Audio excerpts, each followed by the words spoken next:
আপোনাৰ 1950 নিচিনা বা আপোনাৰ যোনটো আগৰ পূৰ্বৰ এটা ভয়ংকৰ ভূমিকম্প হৈছিলে তেনেকুৱা আকৌ হোৱাৰ সম্ভাৱনা আছে নেকি? আছেতো ডেফিনেটলি ভূমিকম্পৰ আটাইতকৈ বেয়া স্বভাৱ হ'ল য'ত এবাৰ হয় তাত আকৌ হ'ব। বিশেষকৈ তিব্বত এৰিয়াটোৰ পৰা ধৰি পেলাই আপোনাৰ অৰুণাচল সীমান্তৰ পৰা এনেকৈ ধৰি এইটো মানে কেনেকুৱা ধৰণৰ হ'ব পাৰে? আপুনি কৈছে যে মানে টেকটনিক প্লেটটো লৰিছে, তো আপুনি কৈছে ষ্টাক হৈ গ'লে ভয় আছে, ৰখি গ'লে ভয় আছে, মানে লৰি থাকিলে ভাল নেকি? অসমত ভূমিকম্প হৈয়ে থাকিব আৰু হ'বও, আগতেও হৈছিলে। সৰু সৰু ভূমিকম্প আমাৰ সদায় হয়। মই সদায় কলেজত যাওঁতে মানুহে যেতিয়া সোধে ইয়াত কিয় হেৰি কৰিছে, মই বোলে আমাৰ অসমত আমাৰ ব্ৰেকফাষ্ট মেনু, আমাৰ ব্ৰেকফাষ্ট খাবলৈ গ'লেই ভূমিকম্প হয়। এইটো এখন দুখন প্লেট, এখন হ'লগৈ ইণ্ডিয়ান প্লেট আৰু এখন হ'লগৈ ইউৰেছিয়ান প্লেট। ইউৰেছিয়ান প্লেট আছে আৰু ইফালে ইণ্ডিয়ান প্লেট আছে। ইণ্ডিয়ান প্লেট ইউৰেছিয়ান প্লেটৰ তলত সোমাব ধৰিছে, সোমাই গৈ আছে। এই দুখন প্লেট এনেকৈ এখনৰ এগেইনষ্ট এখনে যাবৰ কাৰণে চেষ্টা কৰি আছে। কিন্তু কেতিয়াবা হয় কি এইখিনি ইমান বেছি ষ্ট্ৰং যে যিমানেই নাথাকে মুভ কৰিব নোৱাৰে, গতিকে বেছি জোৰ হয়, ইয়াতে এনাৰ্জি জমা হয়। শেষত এদিন এইখন সেই এনাৰ্জি ব্ৰেক কৰি পেলাই এইখন মুভ কৰিব।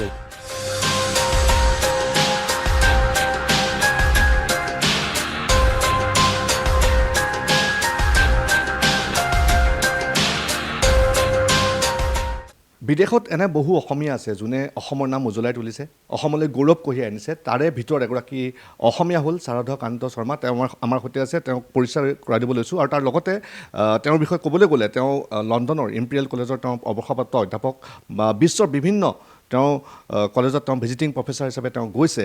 আৰু কথাটো হ'ল যে তেওঁ এগৰাকী অতি প্ৰখ্যাত তেওঁ ভূতত্ত্ব বিজ্ঞানী।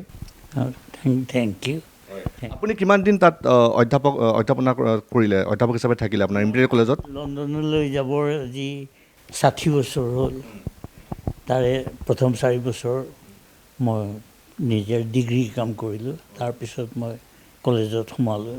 আৰু আপোনাৰ বিষয়ে মই ইণ্টাৰনেটত চাইছোঁ, শৰ্মা মেথড বুলি এটা বিশেষ মেথড আছে, কিন্তু মেথডটো মই ইমান বুজিব পৰা নাই। আপুনি অলপ দৰ্শকক বুজাই দিব পাৰিব নেকি? কি মানে আপোনাৰ এইটো কি কেনেধৰণৰ মেথড?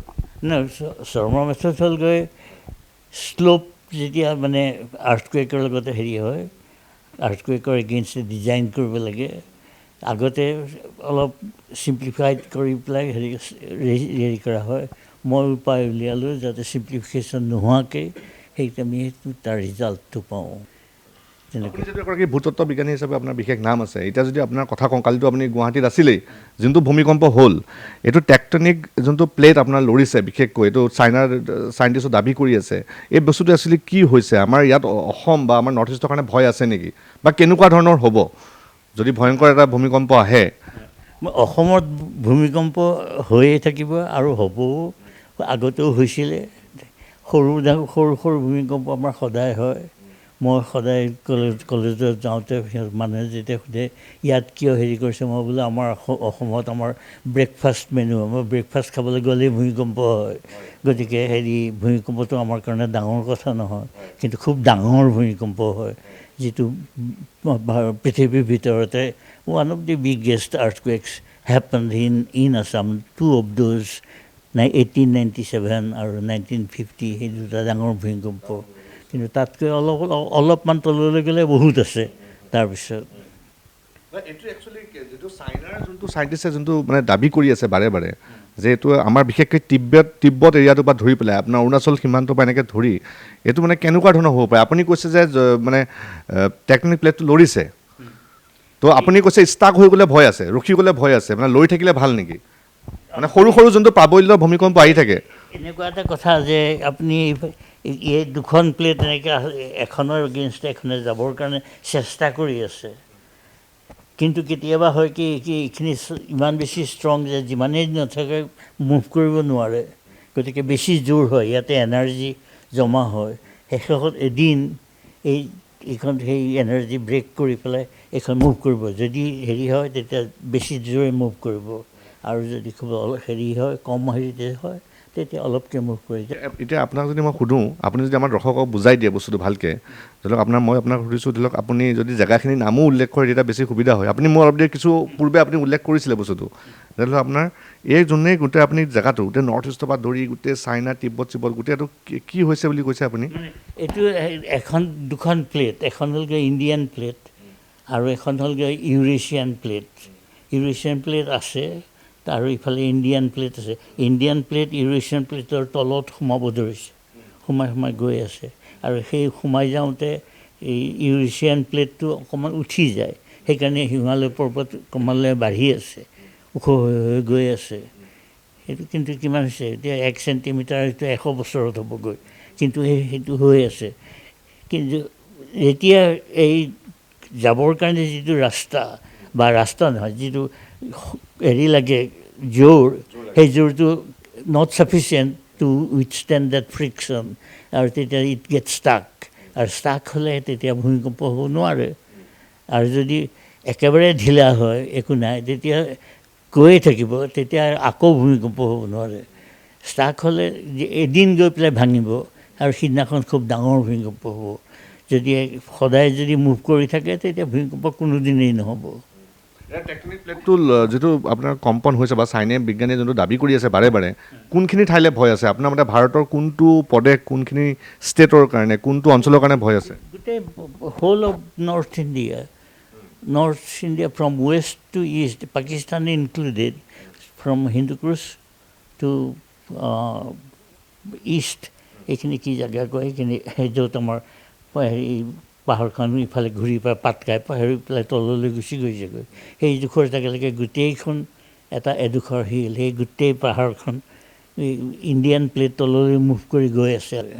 আমাৰ অসমত আকৌ আপোনাৰ 1950 নিচিনা বা আপোনাৰ যোনটো আগৰ পূৰ্বৰ এটা ভয়ংকৰ ভূমিকম্প হৈছিলে, তেনেকুৱা আকৌ হোৱাৰ সম্ভাৱনা আছে নেকি? আছেতো ডেফিনেটলি, কিয়নো ভূমিকম্পৰ আৰু তাতকৈ বেয়া স্বভাৱ হ'ল য'ত এবাৰ হয় তাত আকৌ হ'ব।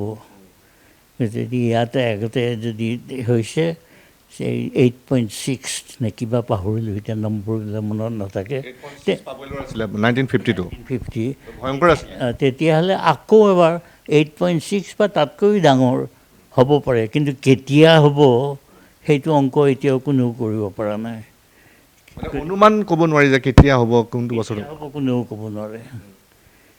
সেই কেতিয়া হ'ব কোনেও খালি সেই হিচাপ কৰি চাব পাৰি, এটা অভাৰঅল এভাৰেজ চাব পাৰি, কিমান এই 1000 বছৰ 2000 বছৰত কিমান মুভ কৰিছে। এইটো অলপ মুভ কৰাটো সদায় সমান নহয়। আজি এইখিনি একে মুভ কৰা নাই, তাৰপিছত এক গ'ল, আকৌ মুভ কৰা নাই, আকৌ অলপমান গ'ল, তেনেকৈ যায়। হঠাৎ যদি ক'ৰবাত বেছিকৈ গৈছে তেতিয়া তাৰপিছত অলপমান কমকৈ যাব, সেইটো সেই এভাৰেজটো উলিয়াই পেলাই ক'ব পাৰি। আপোনাৰ যিটো আপোনাৰ পেটেণ্ট ব্যৱহাৰ কৰি পেলাই, আপোনাৰ শৰ্মা মেথড ব্যৱহাৰ কৰি পেলাই ইমান ডেম বনাই আছে আপোনাৰ চাইনাত, আৰু তেওঁলোকে এতিয়া যোনটো কৰিব গৈ আছে, যোনটো আপোনাৰ ডেম বনাই আছে, আপোনাৰ বিশেষ আমাৰ ব্ৰহ্মপুত্ৰটো ব্লক কৰাৰ কথা যোনটো চলি আছে, কিছুদিন পূৰ্বে আমাৰ সাংসদ বিজেপি সভাপতি দিলীপ শইকীয়া আপোনাৰ তেওঁ কৈছে, সংসদত কৈছে মানে প্ৰধানমন্ত্ৰীলৈ আহ্বান কৰিছে, আমাৰ বৈদেশিক মন্ত্ৰীলৈ আহ্বান কৰিছে যে চাইনাৰ লগত কথা পাতক, যদি ইয়াত ডেম হৈ যায় গোটেইখনটো আপোনাৰ শুকান মৰুভূমি হৈ যাব। গতিকে এইটো বস্তু কেনেকুৱা হৈছে আপুনি কি গম পাইছে? কাৰণ আপুনিতো বাহিৰত থাকে, লণ্ডনত থাকে, কিমান দূৰ গম পাইছে আপুনি? ডেম বন্ধা কথাটোৱে সদায় এটা বিপদজনক কথা, সদায়। কিন্তু ডেম নাবান্ধিলেও নহয়, কিয়নো আমাক পাৱাৰ লাগে। গতিকে এইটো হ'লগৈ মানে পলিটিক্স আৰু মানি, এই দুটা লগ লাগি পেলাই সেইটো ডিচিশ্যন ল'ব লাগে। পলিটিক্সে ক'ব কাৰ কোনে কি কৰিব, আৰু মানিয়ে ক'ব কিমান হেৰি, আৰু কথা আছে এটা দি এণ্ড লাভ লোকচানৰ কথা আছে, সেই চববিলাক মিলি পেলাই হেৰি হয়। আমি খালি লাভ লোকচানৰ কথা নাভাবোঁ, আমাৰ কথা হ'ল কিমান ডাঙৰ ভূমিকম্প হ'ব পাৰে সেইটো হিচাপ কৰি পেলাই ডেমটো ডিজাইন কৰা হয়। সেইটোৱে হ'লগৈ মেইন থিং, কিমান ডাঙৰ ভূমিকম্প হ'ব পাৰে। কিন্তু আৰু কথা হৈছে কি, মানুহে